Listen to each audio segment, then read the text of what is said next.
যুবক তুমি প্রেম করো, তোমার গার্লফ্রেন্ড আছে, তোমার প্রেমিকা যার চামড়া স্টাইলিস্ট বিউটিফুল, তার বয়স এক্সট্রা অর্ডিনারি করা, তার চেহারার দিকে তাকাইলে সব ভুলে যাও।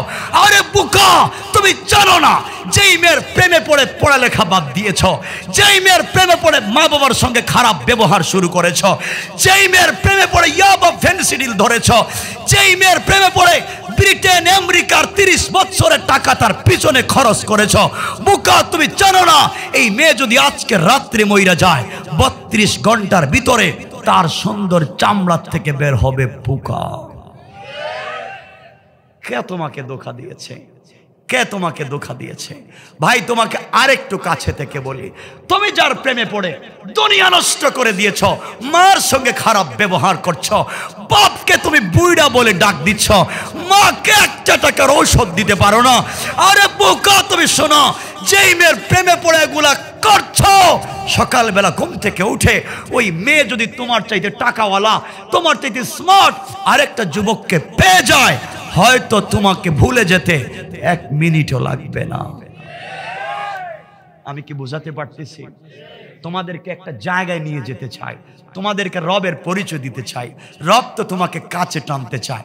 বোকা, তুমিও রাত্রে ঘুমাও না তোমার প্রেমিকার সঙ্গে কথা বলবার জন্যে, তুমিও রাত্রে ঘুমাও না তোমার গার্লফ্রেন্ডের সঙ্গে কথা বলার জন্যে। যুবক, একটাবার চিন্তা করলা না তোমার রবও ঘুমায় না শুধুমাত্র তোমার সঙ্গে কথা বলবার জন্য। রব তো প্রেম করেছেন আমার রাসূলের সঙ্গে, মাঝে মাঝে আমার রব আমার রাসূলকে ডাক দিতেন, ইয়া আইয়ুহাল মুদ্দাসসির ইয়া আইয়ুহাল মুজাম্মিল কুম ফাআনজির ওয়া রাব্বাকা ফাকাব্বির ওয়া সিয়াবাকা ফাতাহির। ও চাদরওয়ালা চাদর খোলো, কম্বলওয়ালা কম্বলের নিচ থেকে বের হও। ও বন্ধু হাবিবুল্লাহ, তুমি খাদিজার সঙ্গে কম্বলের নিচে, আমি আল্লাহ আরশ ইস্তাওয়া, আমি আরশে আজিমে একা একা, আমার ভাল লাগে না। তুমি খাদিজাকে কম্বলের নিচে রাখো, ফাতেমাকে আরেক জায়গায় শোয়া রাখো। বন্ধু তুমি ঘুমাও, লা তাখুযুহু সানাতুম ওয়ালা নাওম, তোমার বন্ধু ঘুমায় না, তোমার সঙ্গে কথা বলতে চায়। বন্ধু একটা বার আমি কথা দিলাম, ঘুম থেকে উঠো, কম্বল ছাইড়া দাও, আর সিজদায় পড়ে আমি রবকে ডাক দাও। রব আরশে আজিমে থাকবো না, তোমার নামাজের জায়গায় হাজির হয়ে যাব। রব তো তার নাম, কেমনে বুঝায়? রব তো তার নাম।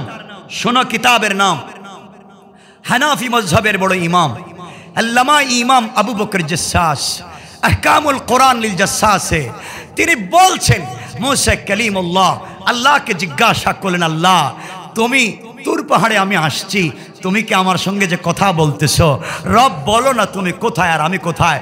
মুসা কালিমুল্লাহ আল্লাহকে প্রশ্ন করবার পরে আল্লাহ জবাব দিচ্ছেন, ও মুসা তুমি বলো তুমি কোথায়? মুসা বলছেন, আল্লাহ আমি তো তুর পাহাড়ের নিচে, তুমি মনে হয় তুর পাহাড়ের উপরে। রব জবাব দিচ্ছেন, না রে মুসা, তুমি তুর পাহাড়ের নিচে, আমি তুর পাহাড়ের উপরে নাই, বরং তোমার আমার মধ্যখানে 70,000 নূরের পর্দা।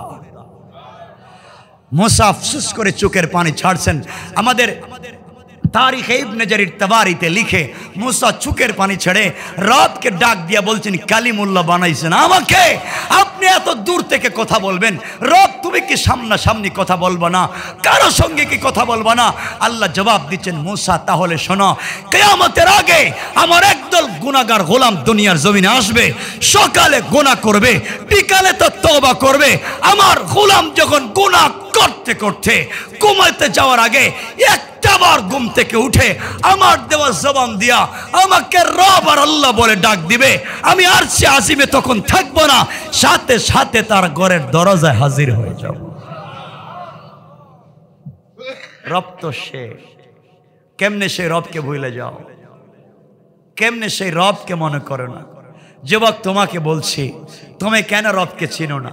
শোনো শোনো একটা কথা আমি বলছি, রব দুনিয়া ভেঙ্গে দিতে চায়, মানুষ এই জমিনে থাইকে অন্যায় করে। জমিন আল্লাহকে বলছে, আল্লাহ বলেন, ইদা জুলজিলাতিল আরদু জিলজালাহা, আমি কি জমিনকে ভেঙ্গে চুরে চুরমার করব? আল্লাহ কয় ভাঙ্গিস না।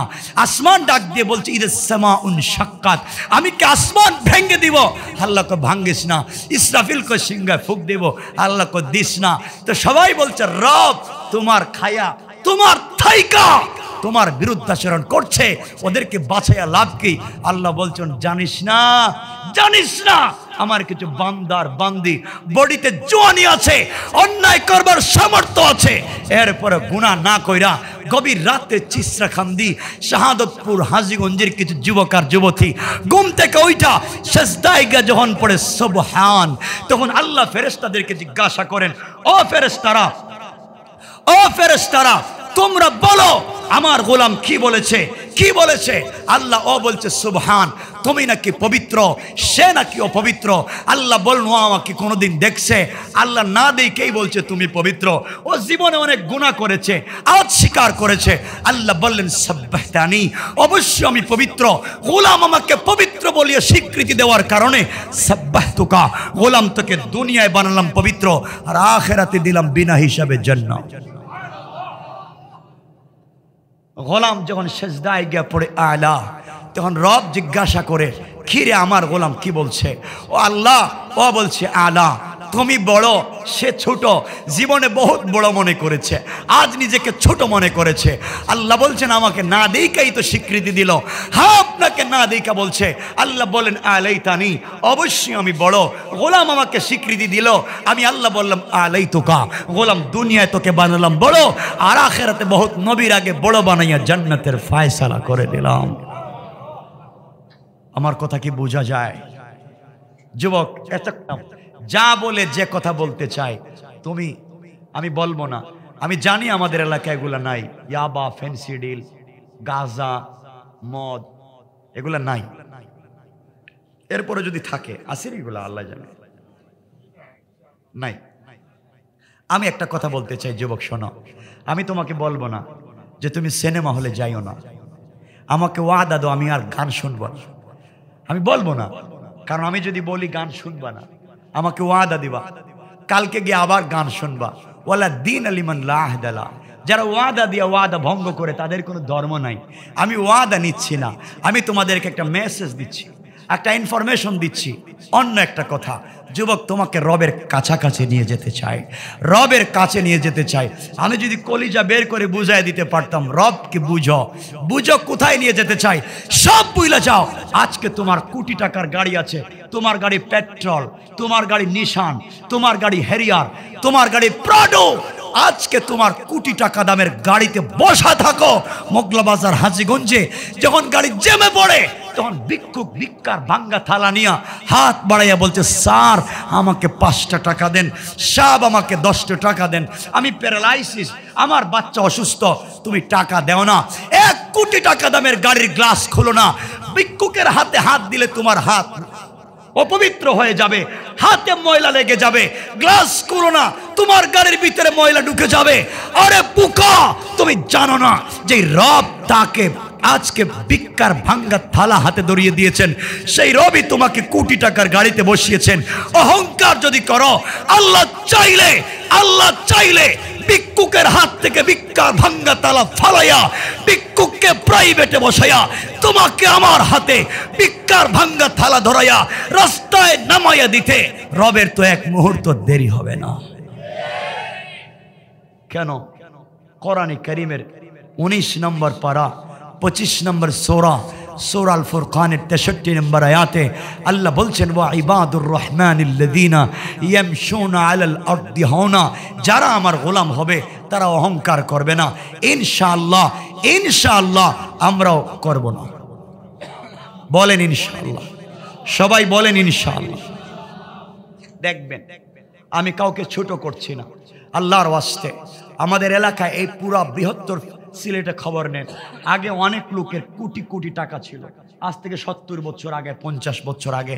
আজকে তার পরিবারের অনেক আছে, ভাত খাইতে পারতেছে নাই। অনেক লোক 50 বছর আগে খাবার ছিল না, আজ কোটি টাকার মালিক হয়েছে। কেন? রবকে চিনো, রবের পথে আসো। কষ্ট হচ্ছে না তো আপনাদের? আমি যে ইনফরমেশন যুবকদেরকে দিতে চাই, যুবক তুমি আসো, সব ফেলে দাও। কাছে আসার গল্প মোবাইল ফোন কেন শোনাবে? কাছে আসার গল্প শুনিয়েছেন আমার রাসূল। তিনি কোনো ধর্মের লোককে কাছে আসতে বলেননি, তিনি সকল মানুষকে কাছে আসতে বলেছেন। সব ভুলে যাও যুবক, তোমাকে বলছি, তুমি বন্ধুদের পাল্লায় পড়ে মদের বারে গিয়েছো, বন্ধুদের পাল্লায় পড়ে সিনেমা হলে গিয়েছো, সিনেমা চলছে, নর্তকীর গান চলছে, ডান্স চলছে, উলঙ্গ বেহায়াপনা চলছে, তুমি তো সিনেমা হলে গান দেখছো, হঠাৎ করে গড়িতে তাকায়া দেখছো নামাজের সময়। ভাই তোমার পায়ে ধরে বলে গেলাম, হঠাৎ গড়িতে দেখছো সিনেমা হলের ভিতরে নামাজের সময়, ওখানেই সলাতে দাঁড়িয়ে যাও, ওখানেই নামাজে দাঁড়িয়ে যাও। বন্ধুদের পাল্লায় পড়ে মদের বারে গিয়েছো, মদ পান করবা, ডান্স চলছে, একবারে জমকালো আয়োজন, নর্তকীরা নাচছে, তোমার সামনে টেবিলে মদের বোতল, নামাজের সময় হয়েছে, বোতলটা রাইখা দাও, আগে নামাজে দাঁড়িয়ে যাও, আগে নামাজ, আগে নামাজ। যুবক শুনো, বন্ধুদের পাল্লায় পড়ে ইয়াবার ফেন্সিডিল হাতে নিয়েছো, নামাজের সময় হয়ে গিয়েছে, ফেন্সিডিলের বোতল পকেটে রাখা দাও, আগে নামাজে দাঁড়িয়ে যাও, আগে সালাত, আগে সালাত। যুবক তোমার হাতে ইয়াবার ট্যাবলেট হাতে, নামাজের সময় হয়েছে, ট্যাবলেটটা পকেটে রাখা দাও, আগে নামাজে দাঁড়িয়ে যাও। যুবক তুমি নাকি জেনা করেছ, বন্ধুদের পাল্লায় পড়ে জেনা করেছ, তো কি হয়েছে? নামাজের সময় হয়েছে, ওখানে পবিত্র হয়া নামাজে দাঁড়িয়ে যাও। যুবক তোমার মাথায় যদি পাগড়ি থাকে, পাগড়ি পরে নামাজে দাঁড়িয়ে যাও, পাগড়ি যদি না থাকে টুপি পরে নামাজে দাঁড়িয়ে যাও, টুপিও যদি না থাকে খালি মাথায় নামাজে দাঁড়িয়ে যাও। পরেও যদি পাঞ্জাবি থাকে, পাঞ্জাবি পরে নামাজে দাঁড়াও, পাঞ্জাবি যদি না থাকে একটা শার্ট পরে নামাজে দাঁড়াও, এটা যদি না থাকে টি শার্ট পরে নামাজে দাঁড়াও। ও যুবক, তাও যদি না থাকে একটা সেন্ডু গেঞ্জি পরে তাও তুমি নামাজে দাঁড়াও। গেঞ্জিও যদি না থাকে, খালি গায়ে খালি মাথায়, তাও তুমি সালাতে দাঁড়িয়ে যাও। যুবক রে, তোমার পরনে যদি একটা পায়জামা থাকে, পায়জামা পরে নামাজে দাঁড়িয়ে যাও। পায়জামা যদি না থাকে একটা প্যান্ট পরে নামাজে দাঁড়িয়ে যাও। প্যান্টটা যদি না থাকে হাঁটু থেকে নাভি পর্যন্ত ঢাকো, তাও তুমি নামাজে দাঁড়িয়ে যাও। ও যুবক, তোমার পায়ে ধরে বলছি, এই কাপড় যদি তোমার কাছে না থাকে, খালি মাথায় খালি গায়ে উলঙ্গ হয়ে, তাও তুমি নামাজে দাঁড়াও, তাও নামাজ পড়ো। উলঙ্গ তুমি, তাও নামাজ পড়ো।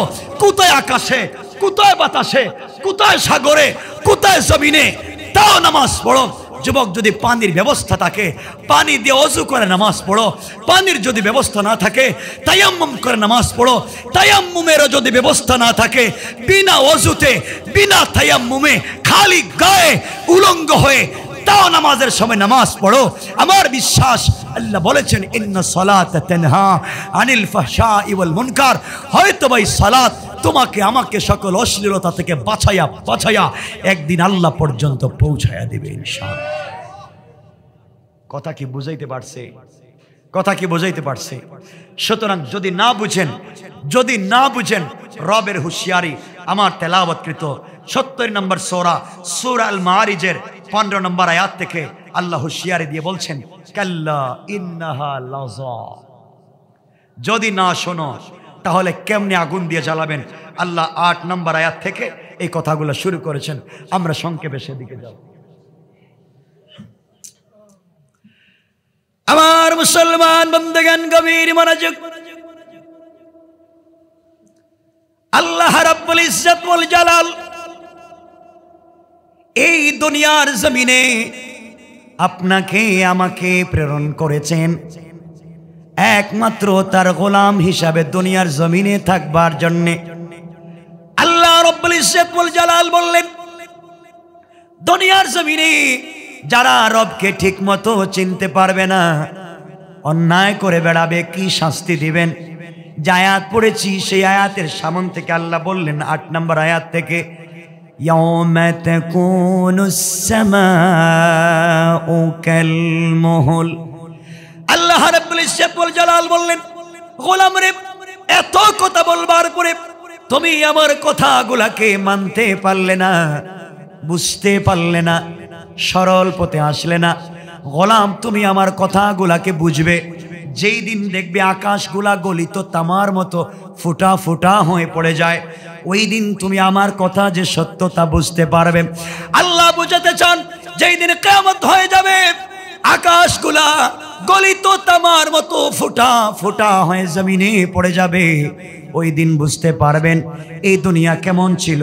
এরপর আয়াতে আল্লাহ বললেন ওয়াতাকুনুল জিবালু কালআইন।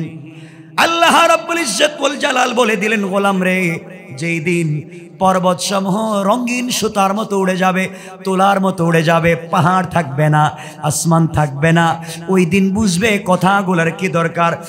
এরপর আয়াতে আল্লাহ বললেন ওয়ালা ইয়াসআলু হামিমুন হামিমা।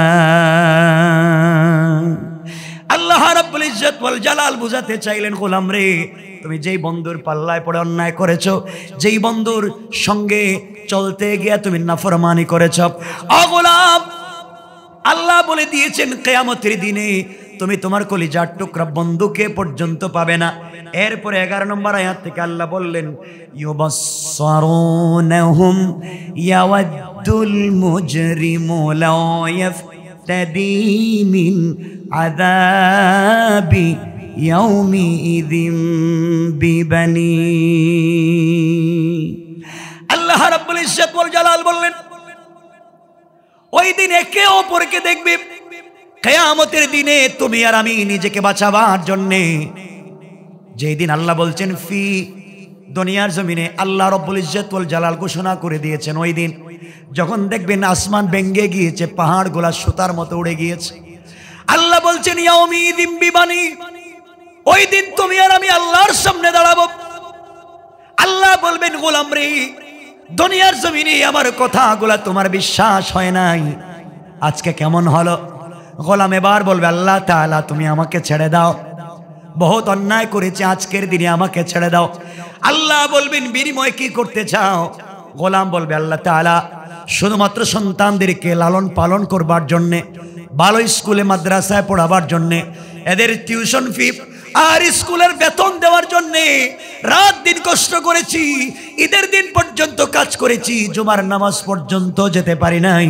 আয় আল্লাহ তাআলা, জমিনে কাজ করতে গিয়া বৃষ্টির পানিতে শরীরের কাপড়গুলা ভিজে গিয়েছে, এরপরে আমি আসি নাই, রোদে আমার শরীরের কাপড়গুলা শুকিয়েছে। আয় আল্লাহ তাআলা, যখন চিন্তা করেছে ঘরে খাবার নাই, বাচ্চার টিউশনি ফি দিতে হবে, স্কুলের বেতন দেওয়া লাগবে, এত চিন্তা করে দুনিয়ার জমিনে যে সন্তানকে লালন পালন করলাম, বাড়ি করে দিয়েছি, গাড়ি করেছি, সব করেছি, আয় আল্লাহ তাআলা, আজকে আমার সন্তান আমাকে চিনে না। আল্লাহ তাআলা যে সন্তানের জন্য যৌবন কাটাইয়া দিলাম, আজ সন্তান কিয়ামতের দিন আমাকে চিনে না। গোলাম আল্লাহকে বলছে ইয়াউমিইযিন বিবানি, আয় আল্লাহ আমার সন্তানকে রশি দিয়া বাঁধো, বিনিময়ে আমাকে ছেড়ে দাও। যেই সন্তান আমাকে চিনল না, আমাকে ছেড়ে দাও, সন্তানকে বাঁধো। আল্লাহ বলেন, গোলাম সন্তানকে বাঁধলাম, সন্তানের উপরে দোষ চাপায়া তুমি চলে যেতে চাও, নামাজ পড়ো নাই, ঠিক মতো আমার পথে চলো নাই, সন্তানকে ভালো মানুষ বানাবার জন্যে। আজ তোমার সন্তান আমাকে চিনে না, তোমাকেও চিনে না, গোলাম তোমার সন্তানকে বেঁধে। আবার গোলাম বলছে আল্লাহ তাআলা ওয়া সাহিবাতিহি ওয়া আখিহি, আল্লাহ তাআলা ওয়া সাহিবাতিহি, আমার স্ত্রী, যার অর্নামেন্টসের জুয়েলারি দেওয়ার জন্যে, যার কথা মতো সমাজে টাকা পয়সা তাকে দেওয়ার জন্যে কষ্ট করেছি। স্ত্রী আমাকে বলতো, তুমি যে চাকরি করো, পাশের বাসার ভাই তো একই চাকরি করে, তাদের ঘরে হোয়াইট ডুজ শোকেস আলমারি আছে, এয়ার কুলার এয়ার কন্ডিশন আছে, তোমার ঘরে নাই কেন? আয় আল্লাহ তাআলা, আমি ঘুষ খেতাম না, আমি সুদ খেতাম না, এই জন্য আমার ঘরে কিচ্ছু ছিল না। স্ত্রীর জ্বালাতন শুনে, স্ত্রীর কটু কথা শুনে, আয় আল্লাহ আমি সুদ খেয়েছি, ঘুষ খেয়েছি, আজকে আমার আমল নামায় ঘুষ লেখা, আমার আমল নামায় সুদ লেখা, ওগুলা তো স্ত্রীর জন্য আমি করেছি। ওয়া সাহিবাতিহি, আমাকে ছেড়ে দাও, আমার স্ত্রীকে তুমি বেঁধে রাখো। আল্লাহ বলবেন, আর কিছু বলবে কি? গোলাম এবার বলবে, আল্লাহ তাআলা ও আখি, তুমি যদি এরপরেও না ছাড়তে চাও, আমার ভাই বোনদেরকে বাঁধো। আমি বড় ভাই ছিলাম, ওরা ছিল আমার ছোট ভাই বোন, তাদেরকে মানুষ বানাবার জন্যে, তাদেরকে স্টাবলিশড করার জন্যে জন্যে আয় আল্লাহ তাআলা আমি বড় ভাই যৌবন কাটিয়ে দিয়েছি প্রবাসে, আর তাদেরকে টাকা দিয়েছি, তাদের জন্য সব করেছি, দুনিয়ার জমিনে গাড়ি করেছি, বাড়ি করেছি। আয় আল্লাহ তাআলা আজকে তারা আমাকে চিনে না। ওয়াখিহি, আয় আল্লাহ তাআলা আমার ভাইদেরকে আপনি বাঁধেন। আল্লাহ বললেন গোলাম রে, এক পর্যায়ে তোমার স্ত্রী দিলে, তোমার ভাইদেরকে দিলে, সন্তান দিলে, আর কি দিবে?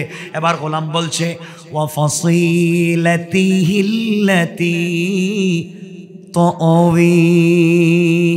আয় আল্লাহ আমার আমলনামায় দেখি দোকানে চাঁদাবাজি লেখা, আরেকজনের জমি এক হাত দখল করেছি লেখা, আরেকজনের মাথায় বাড়ি দিয়ে মাথা ফাটাইছি লেখা। আল্লাহ আমি করি নাই। আমার গোষ্ঠীর মুরব্বী, আমার গ্রামের মুরব্বী, আমার দলের মুরব্বী আমাকে বলছে তুই চাঁদাবাজি কর, আরেকজনের জমি দখল কর, আরেকজনের বাড়ি দখল কর। আয় আল্লাহ তার কথায় আমি করেছি, আজকে কেন আমার নামে এগুলা লেখা? বলবে আল্লাহ আমি ওদেরকে বান্ধো, গ্রামের মুরব্বীকে বান্ধো। আয় আল্লাহ ওয়া ফাসিলাতিহিল্লাতি তুআবি, আমার গোষ্ঠীর মুরব্বীরা বাঁধো। আয় আল্লাহ তাদের কারণে আমি নাফরমানি করেছি। আল্লাহ বলেন এরপরে কি বলবে? এবার গোলাম বলছে ওয়া মান ফিল আরদি জামিআন সুম্মা ইউনজি। আলহামদুলিল্লাহ ভাই চলে আসছেন। আমার শায়েখ ছিলেন যিনি, আমার শায়েখের কলিজার টুকরা সন্তান ভাই চলে আসছে। আমি লম্বা করবো না, কয়েক মিনিট আমি কথা রেখে দিচ্ছি। আমি যে কথা বলতে চাই, এবার গোলাম বলছে আল্লাহ আমার সন্তান দিলাম, আমার স্ত্রী দিলাম, আমার ভাই বোন দিলাম, এলাকার মুরব্বীদেরকে দিলাম, সব দেওয়ার পরে তুমি ছাড়তে চাও না। আয় আল্লাহ আসমান জমিনে যা কিছু আছে সব তোমাকে দিলাম, এরপরে আমারে ছাড়ো। ওয়া মান ফিল আরদি জামিআন সুম্মা ইউনজি, সব নেও, যা বাড়িঘর করছি সব টাকা পয়সা নাও, আমারে ছাড়ো। এবার আল্লাহ জবাব দিচ্ছেন গোলাম রে তোর দেওয়া কি শেষ? কো আল্লাহ সব তো দিলাম, ছেড়ে দাও। এবার আল্লাহ জবাব দিচ্ছেন কাল্লা, কখনো না, বেয়াদব আজকের দিনে তোকে ছেড়ে দিতে পারবো না। কাল্লা ইন্নাহা লাযা, কখনো তোকে ছেড়ে দেব না, তোকে লেলিহান আগুন দিয়ে জ্বালাবো। নাযাতাল লিশাওয়া, যে আগুন চামড়া জ্বালায়, হাড্ডি জ্বালায়, গোশত জ্বালায়, রূহকে জ্বালায় না, জিন্দা তোকে পিঠাবো। তাদউ মান আদবারা ওয়া তাওয়াল্লা, যাদের কথা এগুলা করছিলে এদেরকে ডাক, এরা দেখবে কেউ আসবে না। 19 জন ফেরেশতা 1 লক্ষ বকরির জীবন্ত বাচ্চাকে মাথা নিচের দিকে করে পা উপর দিকে উঠায়া জীবন্ত বকরির বাচ্চার শরীর থেকে চামড়া নিচের দিকে টানলে যেই কষ্ট হয়, আল্লাহ বলছেন তোকে ফি আমাদিম মুমাদ্দাদা, লম্বা শিকল দিয়া বেঁধে 19 জন ফেরেশতা দিয়া মাথা উপর দিকে দিয়া পা নিচের দিকে দিয়া তোমারও চামড়া টাইনা নামাইয়া পিটাবো। নাউজুবিল্লাহ বলেন। আমরা বাঁচতে চাইনি, এই অন্যায় থেকে বাঁচতে চাই। একটাই পথ আর পদ্ধতি, রবকে চেনা, রবের পথে চলা। আমরা আর কিছুই জানতে চাই না, আমরা একমাত্র আল্লাহর হুকুম, রাসূলের তরিকা। পরিষ্কার, আল্লাহর হুকুম, রাসূলের তরিকা, আর কিচ্ছু নয়। হুকুম মানবো শুধুমাত্র কেবলমাত্র রাসূলের তরিকায়। রাজি আছি তো ইনশাআল্লাহ? বলেন ইনশাআল্লাহ। আমরা ফিতনা করব না, আমরা হারাম খাবো না, আমরা মারামারি করব না, সব দুনিয়ায় থেকে যাবে। একটাবার চিন্তা করেন না কেন, আপনি আজকে মরে গেছেন, ধরেন আপনি মরে গেছেন কবরে, দেখেন দুনিয়া ঠিক মতো চলতেছে, আপনার ঘর চলতেছে, বিজনেস চলতেছে, সব ঠিক আছে, আপনি মরলে কারো কিছু যায় আসে না, কিন্তু আমি আর আপনি বিপদে পড়ব। এই জন্য কিয়ামতের দিন যেন আল্লাহ আমাদেরকে বাঁচাইয়া দেন, ফিতনা মুক্ত থাকতে পারি, হারাম থেকে দুনিয়ায় বেছে জান্নাতে যেতে চাই ইনশাআল্লাহ। পাক্কা নামাজি হব তো ইনশাআল্লাহ। আল্লাহ আমাদের সবাইকে কবুল